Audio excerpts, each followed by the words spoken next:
Yeah, I appreciate you coming out, and I know that I do get that the switchboard, the panel upgrade is needed, and you know, LEDs are going to be more beneficial than halogen downlights. So thanks for that.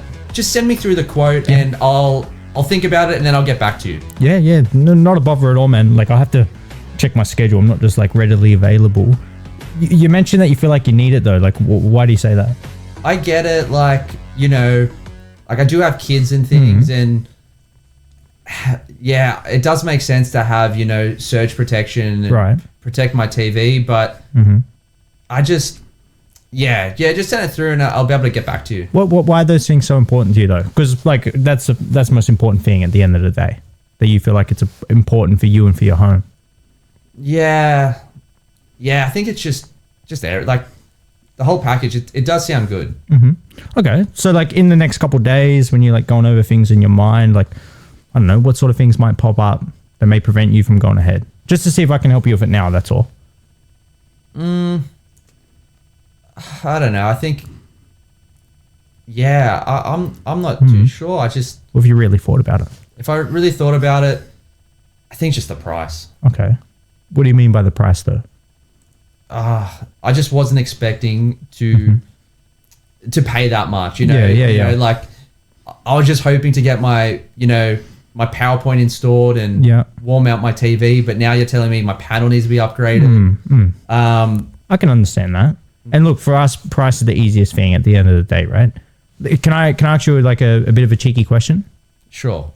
If like a hot air balloon came across the sky right now and dropped a briefcase full of money on your lap, like would you actually get the upgrades and get the protection for you and for the family? Or absolutely. I don't know. Why would you though? Because it makes sense. It's safer. It's better for my family. Minimizes the risk of house fires. Yeah. You know, 40% of house fires are caused by electrical appliances and things like that. That's true. Yeah, it would make sense for me to protect me, my family, and my home to get it done. Okay. I'm glad you feel that way, because I wouldn't want you to, you know, purchase anything for the home if you didn't feel like it would actually help you. So when you say money's the biggest issue right now, do you mean we just have like some of the investment, we need to like figure out what we need to do about the rest of it? Or is it more so that you're just a little uncertain if you want to spend the money? Like which one is it? Yeah, look, I do have it. Okay. It's just wasn't expecting to spend it today. Yeah. And have you ever spent more on something than you initially thought? Like, I don't know, you're wearing a nice pair of shoes there. When you went into the shop, did you just ask for the cheapest pair, or did you maybe spend a little bit more because it makes you feel a certain way and you know you're going to look good when you go out?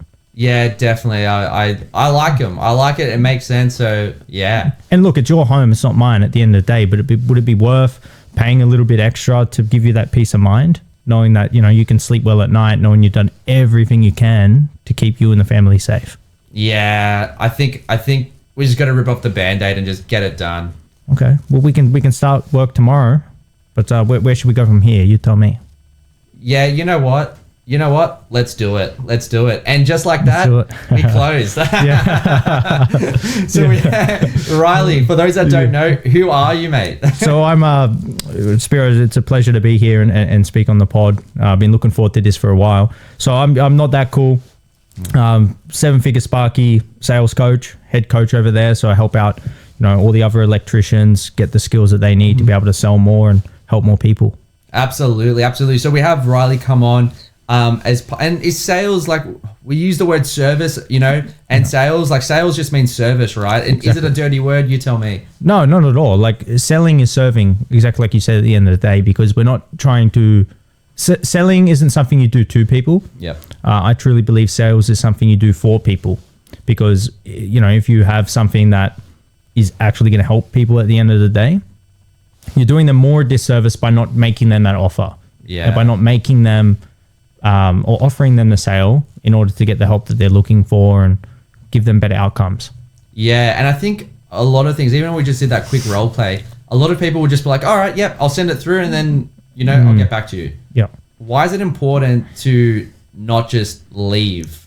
Because you're not actually helping them at the end of the day. Yeah. Because if you're not actually willing to stand up for that person and to fight for them and just give up, you're not doing anybody a service. Not only yourself and the people that rely on you, but then of course the people that are looking for your help. Well, we know how bad the competition is out there, right? We know people do non-compliant work. We know people do, and you just look at some stuff and you just go, was this an electrician that did this? Yeah. So you don't want your customers going to your competitors because you know how average they are, right? Yes. So you want to make sure that if there is an objection, right, that you're able to overcome it. And it's no pressure, but it's just like, what is the real objection? Like, why aren't you proceeding with us? Like, you've called us. We're electricians. We're qualified. We're insured. And I think a lot of people get all defensive and say, "Oh, we're the best and we're licensed." That's not going to close. That's not going to work, right? No. So, like, what are your thoughts around that? Like, you know, when people try to justify, but we're the best, but we're this. Like, is that going to do it? No, because people don't really care at the end of the day how good you are or what you've done or who you've helped. No one cares. It's always about what's in it for me. Yeah. That's what the customer's thinking at all times. What's in it for me, though? So it's not about necessarily who's the best or who's this, who's what. It's about I can serve you right now, and ultimately sales is a form of communication. So it's not always the best who gets the job.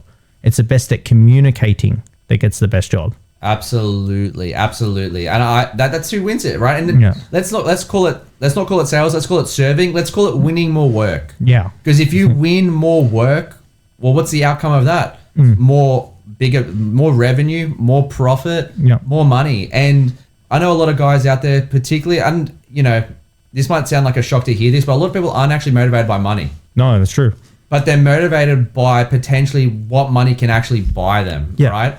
And if we just like look at, and this is why making money is such a great thing and having a profitable business is such a great thing, is because, you know, I get messages all the time of, you know, members that have bought a brand new, like a brand new truck, a brand new car for the weekend, a house, you know, actually saying these days that they've got a future in electrical. And previously to those text messages, they were saying things like this, and I want to get your take on it.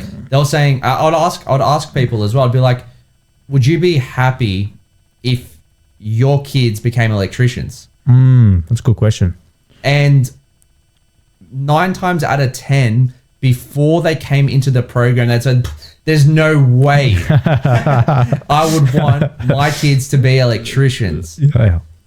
But now they've seen a different way of doing things, and there's actually money in the bank, and they go, "I hate business, I hate electrical, I want to get out and do other things." They're not saying that anymore. That's right. Why do you think that is? Well, at the end of the day, like, you can give someone money, as much money as you want in the world, but if there's no, I guess, certain feeling that you can buy with that money, you wouldn't want it. Like, if I offered you $1 million, but you could never feel what it's like to have $1 million in the bank, have that security, have that peace of mind, you probably wouldn't take it. Yeah. So I guess sales equals choice at the end of the day. So once you are able to sell, able to communicate effectively, and you can get more work, well, it gives you more options, more security for you and for the family. It gives you the ability to do and create more experiences with them. So at the end of the day, money isn't always the most important thing, of course not, but it's what you can do with it. I'd much rather be, you know, crying in a Lamborghini than crying on a bike in the rain, you know? Yeah, absolutely. I love that. Yeah. So what we're very big on here at 7 Figure Sparky is not just getting more trucks, getting more guys, and just expand. We're very much about quality over quantity. How should I say? Is there a different caliber of client? Like, there are some better clients, not as qualified clients. You tell me, like, is there better clients out there? Are they all shit? Are they all good? What are they? No, 100%. Like, you're always going to have higher quality clients versus less quality clients, right? And the ideal scenario is to have more of the quality clients. But I'd rather have, you know, one really good client who you do great work for, constantly come back, you have great relationships, rather than have 10 headaches. Yeah. And of course, with the quality, you're going to be being paid appropriately as well. Because at the end of the day, and this is what people fail to recognize, is that in anything you do, any endeavor, you're always paying either way. So everyone likes to put a monetary equation in terms of their decisions. However, there's always a payoff, right? So you're either paying with money or you're paying with time. The problem is which one can you buy back? Which one can you get more of?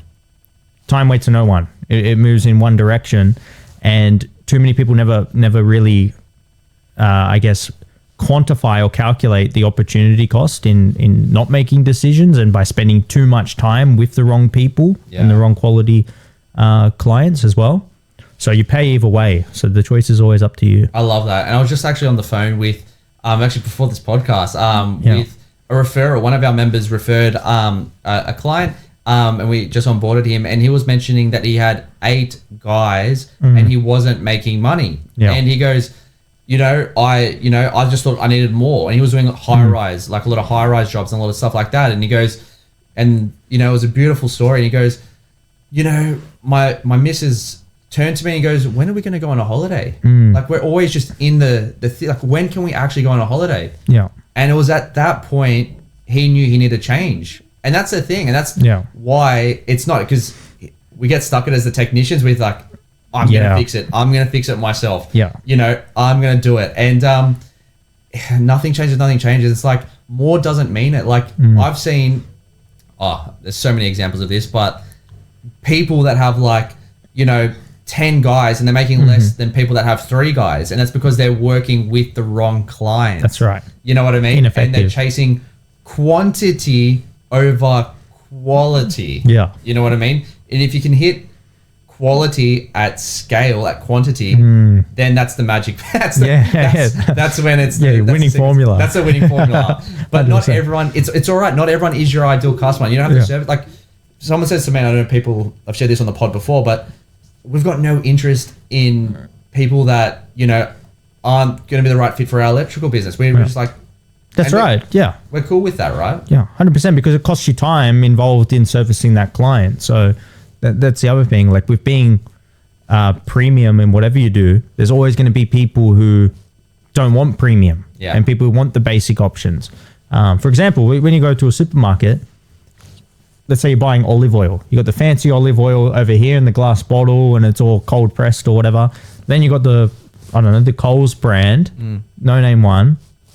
People are welcome to choose which one they want because at the end of the day, it costs you time in delivering for clients. And if you're spending that time disproportionately, you're just going to waste time because you can't buy it back. You can't buy it back. And that's the thing. I think a lot of people, and you mentioned it like that, you can't buy, you need to be able to essentially buy back your time with money. yes, that's right. As you scale, right? Yeah. And that's what it is. So like, and I think a lot of people fail with this principle. This is probably the biggest thing that self-sabotages people is they're just holding on to their money, and that's what's preventing them from expanding. Yes. Because they're like, I spoke to a guy the other day and it was in a bit of a rut, and he goes, oh, but when I get rid of my apprentice, that's an extra $600 a week that I'll save. And I'm like, oh man, think about it wrong. You think about it wrong. You should be getting a return on that apprentice. You know what I mean? That's right. Like you shouldn't be. And I think then one of the I think they fall into that hamster wheel then, and they just go cut costs, and it's like, and that's the problem with accountants as well, right? Because a lot of accountants are like, when they go, oh well, to increase your profit and whatever, or to buy that house, you need to be more profitable. Yeah. And straight away they go, well, what cost can we cut? That's right. Yeah. Instead of going, make more. yeah. It's about like leverage, right? You're leveraging a piece. This is going to sound terrible to people, but it's true. Like in business, you're leveraging other people's time to get you more money, to produce you more. And I think this is like one of the most common thing I see when speaking to electricians is that there's that shift in mindset, right? Yeah. That almost shift in identity from going from a technician to the one doing the work to now being a business owner, because it's a completely different way of thinking. Because now we're thinking in terms of buying back your time with money by using leverage and getting other people to do the work so we can get ROI on them. And I learned this in a funny way because I was in civil construction for 6 years, right? And there was this old head supervisor. So he'd been there 35 years or so, and real aggressive guy, real D-type. And I was D-type for those that don't. So, I'll just stop you on that. Yeah, you're right. What does quick rundown on DISC? There's four quadrants. 4 quadrants, 4 personality types. Super important to understand what disc profile is it important or is it not important to understand? I believe it's very important, especially if you can pick up on it very quickly, which it really is. Like, you just need to understand task orientated, people orientated, fast or slow. Yeah. If you can answer those two, you can pick what. Have you heard the story of the guy who created disc? No. Do you know the guy's backstory? I'm forgetting his name. I wish I knew it off the top of my head. I want to give the guy credit. Super funny. Shout out disc. Shout out to the man who created disc. So he's the same guy who created the polygraph test. Yeah, right. And he lived with his wife and his mistress. And he saw two personalities in each of them. And that's how he came up with disc as a whole. And he created Wonder Woman as well. He created lots of different things. Yeah, the character Wonder Woman. So I don't know what he was up to with his mistress and wife with the latex. I don't know. So no, disc is very important because you can speak the same language because people buy from people like them. Yep. And if you're speaking the same language and you have that natural reciprocity, they're going to warm towards you. But this guy was a D. Yep. And he said to me, I was digging out this trench, and I wasn't like the best construction worker, that's for sure. I used to try and do anything but work. And he said to me, and my nickname was Jimmy. He said, Jimmy. Close to Riley. He said, Jimmy, you know how much you cost me per day? And I looked at him and I'm like, nah, like I'm getting paid 21 an hour. He goes, plus I've got to pay your super, your holidays, X and Y. You cost me $300 a day. He said, do you think you make me an ROI on that? And then he just drove off in his car. And it stuck with me. Wow. Because I was like, I've never thought of it that way, that even on a construction site, the supervisor has to turn the work into profit for the business. Yeah. And the wrong person obviously takes away from that, which I probably was. Yeah. But that's the thing. So everything, you do in the business is to propel yourself forward. And I think a lot of people get stuck, and the worst thing you could do is get stuck in your own belief system of you're doing it the best way. That's right. Like me, obviously I got off the tools very early. But I'm still to this day always like, is there a better way? Yeah. I'm always wanting to be around people that are smarter than me. So being part of, and don't listen to the people at the pub that, it's the blind leading the blind, and they're just confirming your bias on the situation. So if you're talking to people stuck in the kids pool, and look, the kids pool can be fun, but the adults pool is a little bit funner. Would you agree? Yeah, 100%. So like, if you're getting advice from people that are stuck in the kids pool, it's potentially holding you back. And, and I'll say like a little, like story, like, cause a lot of people are like, we hear all the time, right? But no, I can't charge more than $120 an hour. It just does not work. Yeah. Like what do you have to say about that? Well, it's just it's a limiting belief at the end of the day, because people are doing it. So like I see this all the time, obviously reading through, I don't know, the phone might be listening to me because I'm always getting hit with the ads and etc. And I see, comments in the ads, and there'd be people who are saying you can't charge that, like you're ripping people off or whatever else, right? But the thing I find very funny about that, and when I look at it, it's almost sad in one way as well, is that it means absolutely nothing to us, because life is a mirror. All that says to me is when someone says you can't charge that, it's a reflection on them. Yeah. Because people do charge that. So why do you believe that you can't? Yes. Why do you have that belief in yourself that you can't charge more than you can? Because if you can't, if you feel like you can't do something, well, you'll never be more than you are today. Yeah. So it's only holding yourself back, and by extension, holding back the people that rely on you in order to be better. Absolutely. It's very sad. It is.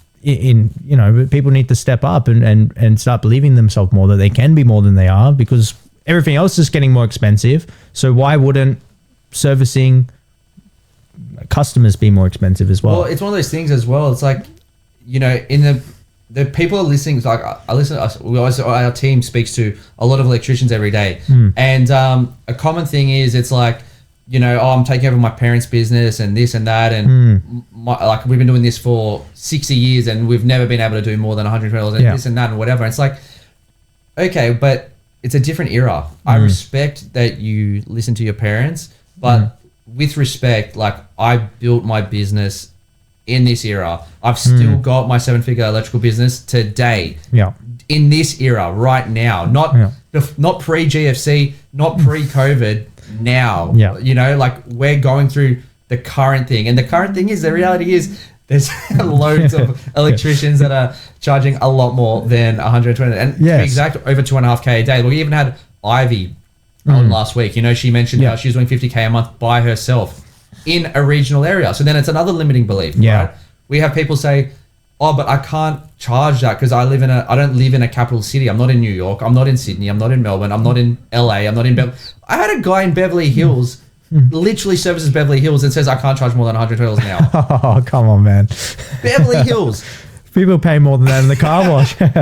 Beverly Hills is like, come on, LA, like, let's go. Like, you know, and that's the thing, because we're both in Australia and in the US, and imagine having that limiting belief when there's literally, I know of a company there that literally does $100 million in LA in service work.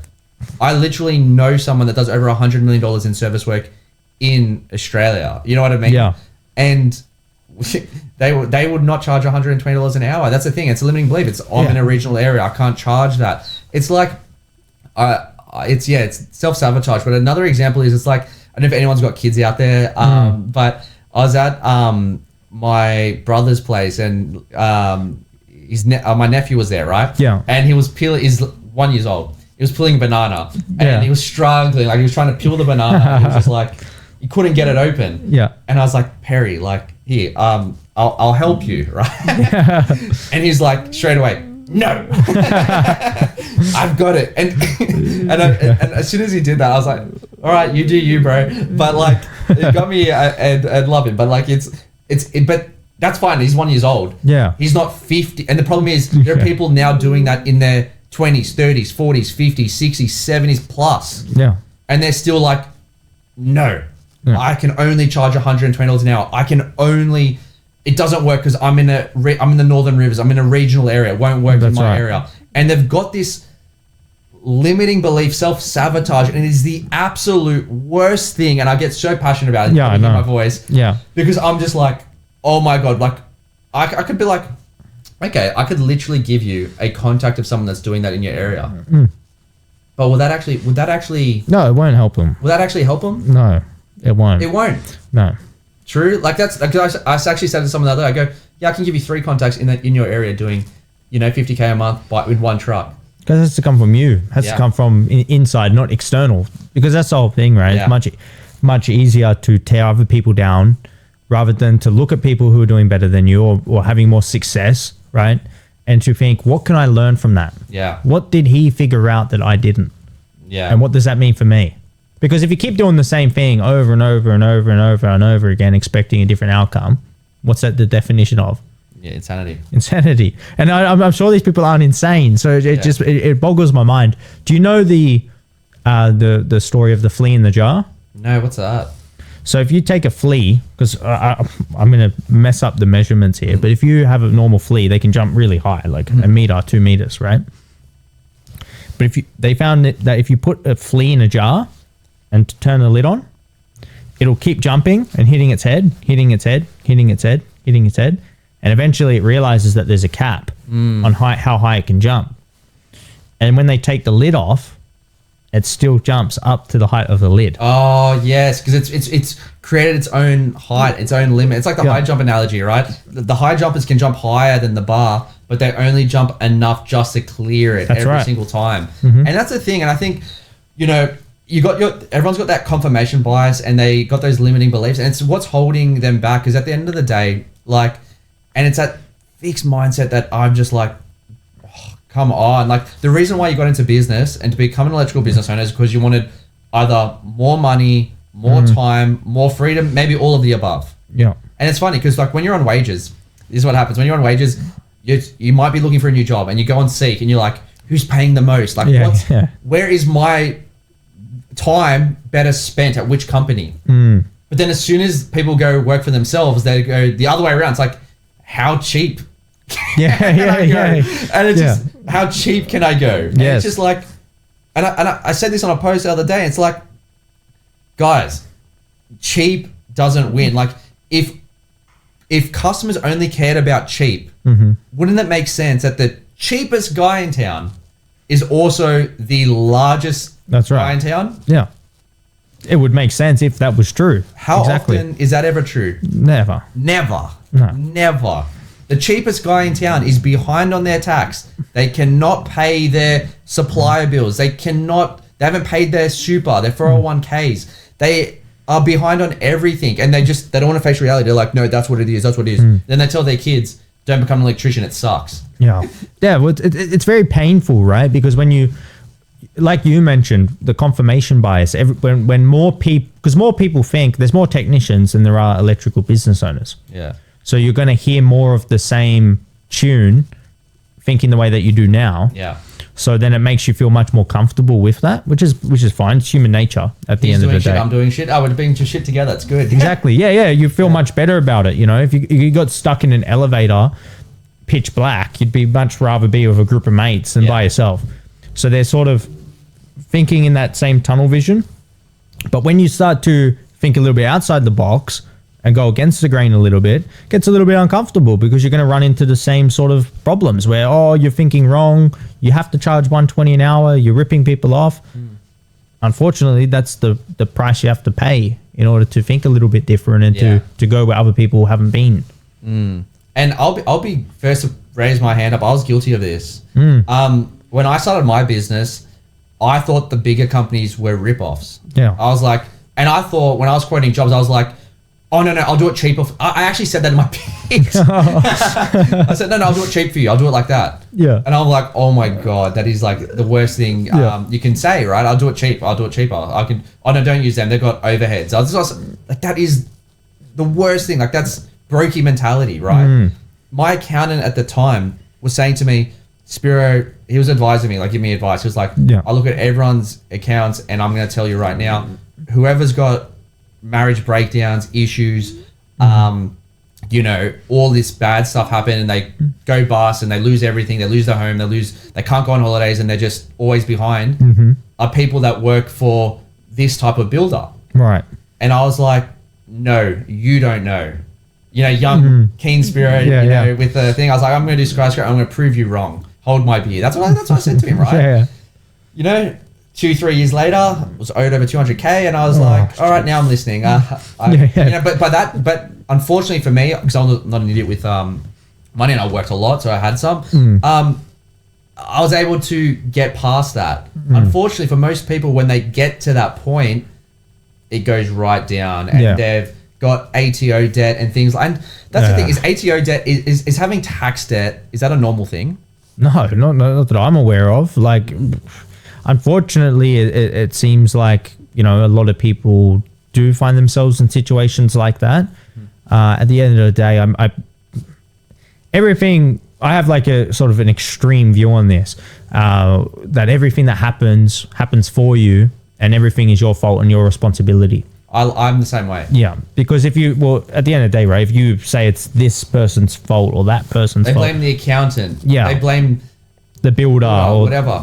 Yeah. You're giving your power away because now somebody else was responsible for what happened to you. You're looking at yourself as the effect. The victim. Victim mentality. Everything's cause and effect, right?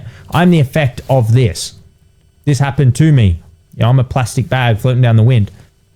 When you start viewing your life more like being the cause rather than the effect, it changes. Wow. Because now you become the inflictor. I create success from my own actions rather than other people having success over me. I love that. That's deep. That's actually deep. You might even realize, but it's actually really deep because it's like, okay, well, I'm in this position because of me. I'm doing good because of me. I'm doing bad because of me. You got to understand it's because of me. And I think people don't like that. And I even spoke to someone the other day and they're like, I'm going to hit you with some common things that we hear. Like, we've got here at Figure Sparky, as you know, we've got awesome members everywhere. We've got a 90% onboarding rate because a lot of ours come from actually referrals. Yeah. Because we're getting them great results, and then their mates are like, you know what? Just before this podcast was a referral. Shout out Anthony from Multipowered. Nice work, Anthony. If you're listening, thanks for the referral. A referral from there, which was great. And that's what happens because when you do good work, obviously word of mouth is great, and it is a real thing. Yeah. It's the best. But some things that we hear often is, you know, I want to have a crack myself, give it 3 months and see how I go. What are your thoughts on that? Well, again, it ties back to what we were speaking about earlier. Like, you certainly can. You certainly can.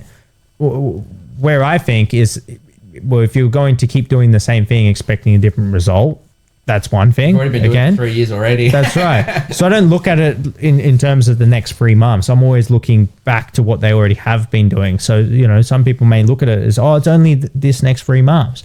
Well, what have you been doing prior to that? It's the same pattern. And again, you're paying with time, which is your decision. If you decide to do that, I know which one I'd rather pay with. I'd much rather spend money. And missed opportunity, which is money as well. That's right. You know, opportunity cost. I'd much rather spend money to learn the skills to be able to make a certain amount rather than spend that time trying to figure it out on my own and end up doing it anyways. So it doesn't really make sense in my mind. What do they say? Pay the price now so you can pay any price later. That's right. Like, it's the opportunity cost. Hamosi says this: every year it takes you to not learn how to make $1 million costs you $1 million. And so I had this guy very, very long time ago when I was first sort of breaking away from civil, and he said to me, he had this whole shebang, and we don't need to go down this rabbit hole, but he's telling me, don't invest in property. He said property is a terrible investment. And this is a millionaire crypto guy, right? And I just bought a house, and I said to him, agree with that. We'll touch on that. Yeah. I said to him, nah, this guy's crazy. Like, property's the go. Property is the best investment you can make. And I get up there. Property. Right? Your parents would have told you property as well, Of course, yeah. Big influence on me purchasing the home. And I had this argument with this guy. I'm like, man, it goes up 10% every year. And he hit me with this, and it still stings me now, even thinking about it, because it's like, yeah, I understand now. But he said to me, do you limit yourself at 10% a year?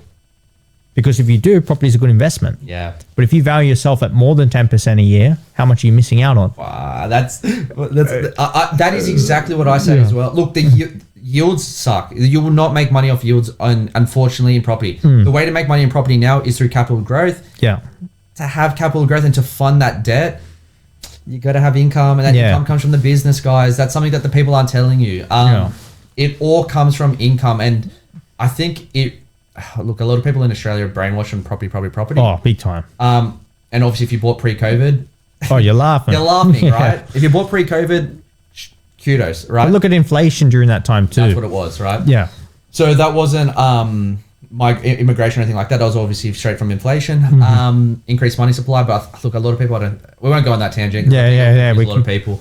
I'm not saying that people don't know about it, but just saying I think maybe not everyone is aware of what how property increases. But look, property is good, and I'm for property investment. But it's what I say to people, because people are like, sometimes they say, oh, should I do the business first or the property? Yeah. Fair question. I'm very similar response to your 10% thing. Yeah. And it's like, well, what's going to pay you 15 grand a week? Is it the business or the property? That's right. And the property will anchor you. That's right. So if you need available funds, and the thing is, real estate's illiquid. That's right. So it sits there and it anchors you down. So if you don't have, so imagine all the opportunity that you're missing out on that. So and my point to that is, what happened in the last 30 years won't be the same thing that's happened in the next 30 years. No, it'd be very different. It's going to be very, very different, and particularly with, I won't get political, but the political landscape will be very different, going to one side consistently, and that one side is always going to be bringing in, unfortunately, more tax. So, and more tax, what are they going to tax first? Investors. Why? Because everyone loves property, but also they hate investors. So you can't have your cake and eat it. Like that's just what it is. So they're going to bring more tax, and you can already see it from Melbourne. Anyway, we'll move on from that. I can go. I know we could go in this rabbit hole all day. Property and stuff. But you make more money in business. With yourself, Spirit, how did you help switch that mindset? Because I'm sure it didn't just happen overnight, right? Waking up a different person and go, hey, I'm no longer going to think like an employee. I'm going to start thinking like a entrepreneur, a business owner. How did that happen for you? Yeah, good question. Mentorship. Okay, so I was very big on the property. I was going to buy a property. when I had like just me and an apprentice, and I even went to some opens and stuff, right? I can Sylvania Waters. I was looking at some properties there, buy a house there. This was pre-COVID. Yeah. And then I got mentored, and the mentor was like, you got to do the business, and what makes sense to you, right?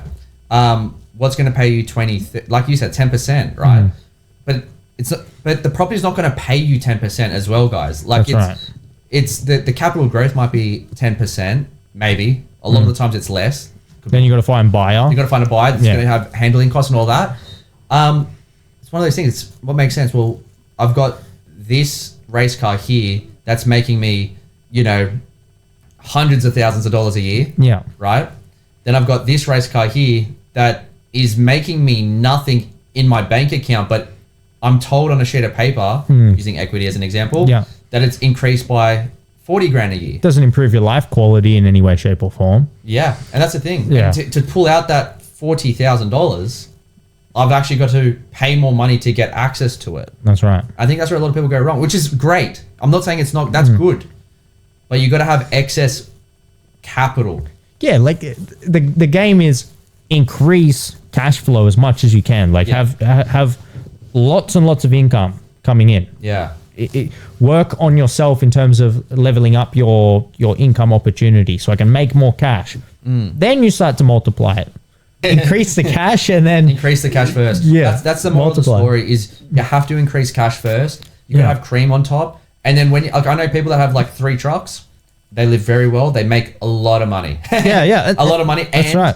Then they invest into property because they're like, well, my living expense, like guys, we're in a cost of living crisis. Yes, things are expensive, but let's be honest, you're a business owner. You can you can live. You can live. What's expensive is buying more properties and stuff. So what they want to do is they want to make that they've hit the spot that they like, that's profitable. They're business owners, they make say $300,000-$400,000 a year. Happy days. Like that's, I'm not saying I do that, I'm saying that's just what they do, and then they sink it into property. Right. Is that the right strategy for you? It could be, but they've increased their income first and then they've invested. But that's right. What I'll move on from that is, because we'll go more into property, you're right. and we'll just do some like rapid fire with this stuff. We just need more leads. Well, at the end of the day, right, that's what everybody thinks. But does a lead mean a customer? So is the problem not having enough leads, or is it not having enough customers? And closing. Which is where the sales comes into it. And that's where the pricing comes into it. And that's why, obviously, when you are a premium service and you do charge more, because a lot of people say, oh, you price yourself out of it. Well, that gives you room as a last scapegoat, because obviously the sales skills can help here. But you can prepare to offer a discount without eating 2-minute noodles for a week. Yeah. Because you've got some fat there.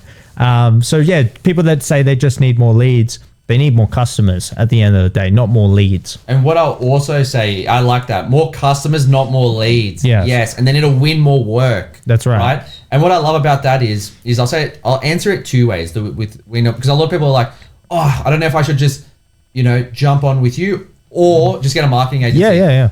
Do it. See how that goes. Yeah. Well, at a bare minimum, you get a marketing agency which will provide you good leads, right? Yeah. As opposed to maybe, going to other people that recycle and give the same lead. Because that's what people don't realize. The people that provide you leads are companies as well. So they're going to provide the same opportunities to multiple different businesses. So then what does it come down to? Well, it becomes down to who can sell their service better. Yeah, and win and close. The deals. So if you go to a marketing agency and actually get I forget the actual name they call it, but the lead is yours. They don't give it to anyone else. You're going to be paying that agency $2,500 every single month. Minimum. God knows if it's a good one or a bad one or what have you. Anyway, I'm not going to throw stones at people that do that, because they do some good work. There are some good marketing agents, but you got to have the right ones. Yeah, that's right. And that's the other can of worms. So, but if you can't close the deals, it's sort of like redundant in that aspect. So yeah, you need more leads, but you need more sales, and you also need to be pricing appropriately, because if you're selling all these leads at $1 each, you're going to be making any money. And I'll also answer it another way as well, and I really appreciate that. And the way I'd say is when they say, oh, should a marketing agent or 7-figure, should I get mentoring or coaching? It's like, okay, well, people have done that. And unfortunately, they come back 3 months later with no money because they've spent it all on leads and they didn't get any leads because the marketing agency promised them there. Yeah. And what I will also say is, right, let's say if business was just, if you had more leads, everything would be sweet, right? You just need more leads and then I can get more trucks, more guys, and everything would be perfect. Okay, let's say hypothetically, I drop you right now $1 million business, a $2 million, a $5 million, a $10 million business, electrical business on your lap right now, right? You got all the trucks, all the stuff, everything going, boom, you've got it. Yeah. How long will it take for that business to go south?